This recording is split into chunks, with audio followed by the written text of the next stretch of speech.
Hello à tous, j'espère que vous allez bien, en tout cas moi ça va nickel. Aujourd'hui on se retrouve pour une petite vidéo, parce que j'ai envie de vous parler d'un truc, j'ai envie de vous parler de notre deuxième mini-projet de programmation qu'on a du coup ce semestre. Donc pour ceux qui ne savent pas, je suis à l'EPFL, l'École Polytechnique Fédérale de Lausanne, en section informatique au premier semestre, et on a deux projets de programmation, ce semestre en tout cas. Et le premier s'est bien passé pour ma part. Et là, du coup, on attaque le deuxième. On a eu le sujet mardi. J'ai commencé à travailler dessus cette semaine. Et du coup, j'ai envie de vous en parler un petit peu pour vous expliquer un peu ce qu'on y fait. Et puis moi, comment je me sens par rapport à ça, comment je gère le truc, etc. etc. Donc, on a eu le sujet mardi. De quoi ça parle? En gros, on va, comme tous les ans, on va coder un jeu. Un jeu en 2D, très simplifié, mais un jeu en 2D quand même, qui s'inspire en général de jeux connus. Cette année, ça s'inspire d'un jeu que je ne connaissais personnellement pas, qui s'appelle Advance Wars, qui était sorti, je sais plus sur quoi. Je crois que c'était sur Game Boy, il y a genre 10 ans, 15 ans, un truc comme ça. Et donc ouais, c'est un jeu, c'est un jeu en 2D classique où il y a deux ou plus de joueurs qui du coup ont des unités, donc c'est soit des tanks, des soldats, etc., etc., et qui doivent placer leurs unités sur une carte et attaquer l'autre, et le premier qui n'a plus d'unités perd, et l'autre gagne. Donc principe assez classique, il n'y a pas grand chose d'exceptionnel quoi. L'année dernière, ils ont codé un Pac-Man, il y a 2 ans un jeu style RPG, ce genre de choses. Donc c'est en gros des trucs comme ça qu'on code, tous les ans, et nous cette année du coup c'est ce jeu-là. C'est pas trop mal, je trouve le sujet intéressant. C'est très bien fait. Et du coup, pour vous expliquer un peu comment ça marche, on a reçu il y a 2 semaines, peut-être 3 même, une maquette de code. Alors en gros, le premier mini-projet qu'on avait fait du coup il y a un mois, peut-être même plus, on codait de zéro en gros, c'est-à-dire qu'il nous donnait des instructions et nous on codait les fonctions, on les implémentait vite fait et après on avait notre résultat. En gros c'est ça. Donc ça prenait pas trop de temps, ça prenait entre 10 et 15 heures à faire par personne, on était par groupe de 2, on est toujours par groupe de 2 cette fois-ci, mais là la masse de travail est plus conséquente. Pourquoi? Parce que déjà premièrement, on part pas de zéro, mais en plus on part d'une maquette de code. Une maquette de code c'est quoi? C'est en gros il nous file des fichiers avec du code déjà écrit, et nous en gros on doit prendre ce code là, rajouter des trucs, modifier certaines choses pour l'implémenter et pour faire un jeu à partir de ça quoi. Parce que bien évidemment on va pas coder une interface graphique de zéro et ce genre de choses, donc il nous donne des choses déjà faites et nous on doit les modifier et l'implémenter pour faire un jeu à partir de ça quoi. Ça n'empêche que c'est quand même assez difficile, parce que du coup la maquette de code étant très complète, il faut beaucoup de temps pour comprendre comment ça imbriquer, se familiariser un petit peu avec quoi, et ça prend un peu de temps de comprendre un peu les rouages du machin et comment ça marche.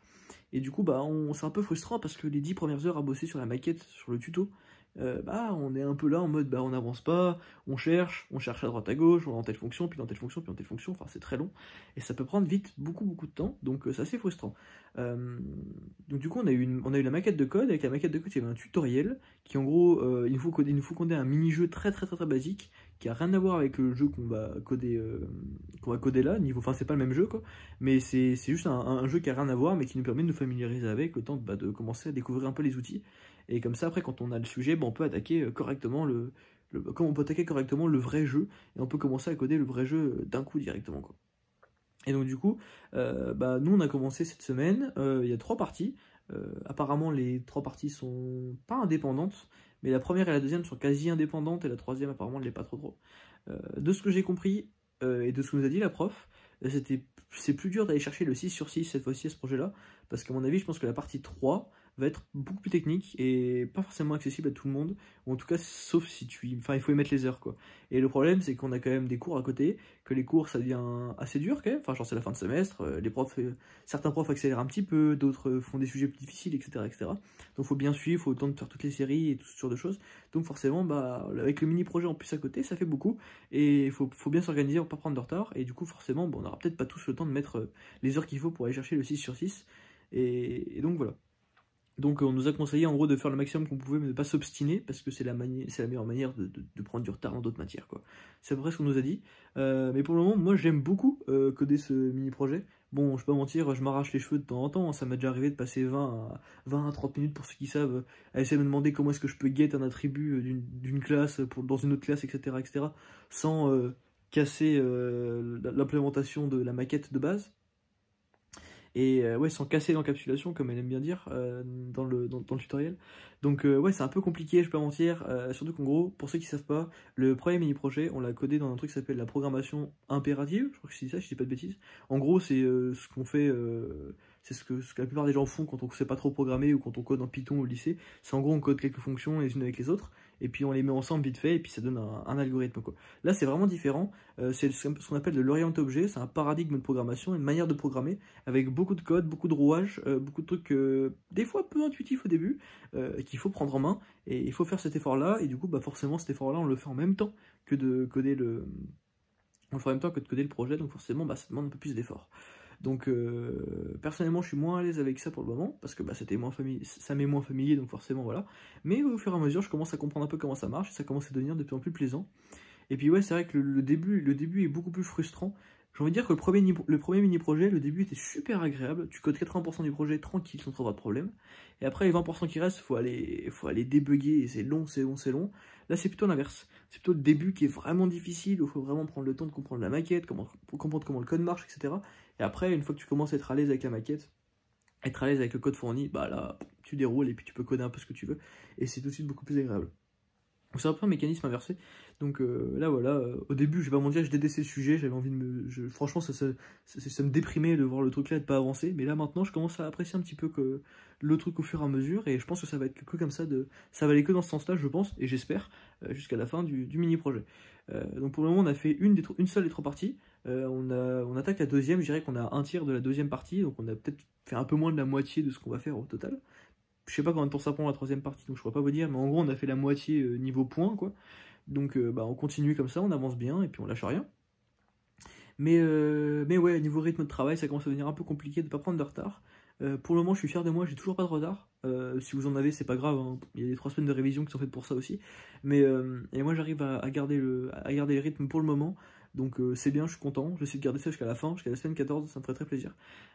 Et donc voilà, on est semaine 11, il reste plus que 3 semaines, il y a le mini-projet. En plus, un truc à savoir pour ceux qui savent pas, qui sont pas en section informatique, il me semble qu'il y a d'autres sections qui ont ça aussi, mais nous on a un examen avant les semaines de révision, on a un examen le 24 décembre, super cadeau de Noël, de programmation. Bon apparemment l'examen est pas trop dur, donc ça va, mais c'est un examen du coup ouais, le 24 décembre, donc le lendemain du rendu du mini-projet, on doit rendre pour le 23, là on est le 5 donc ça va, mais je veux pas vous dire que dans la dernière semaine, quand on aura le mini-projet à rendre et le lendemain l'examen, compliqué quoi, donc faut bien s'organiser, faut commencer à réviser l'examen assez tôt, même si l'avantage du mini-projet est d'avoir les deux en même temps, c'est qu'en travaillant le mini-projet, bah on code, et en codant, bah voilà, c'est en forgeant qu'on devient forgeron, donc forcément en codant, bah on devient meilleur, et du coup on a moins besoin de réviser pour l'examen.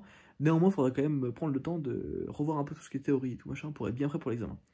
Donc voilà, c'est après tout ce que je vais vous dire sur le mini-projet. Je suis assez content quand même de comment ça se passe pour le moment, même si le début était compliqué. Là je commence à m'y faire, à m'habituer, à prendre mon rythme de croisière, donc j'espère que ça va continuer comme ça. Personnellement, ma stratégie, ça va pas être de tout faire d'un coup, ça va être de bosser dessus tous les jours. Je pense peut-être une demi-heure ou 1 heure tous les soirs, et de faire ça tous les soirs, et de boucler le projet comme ça.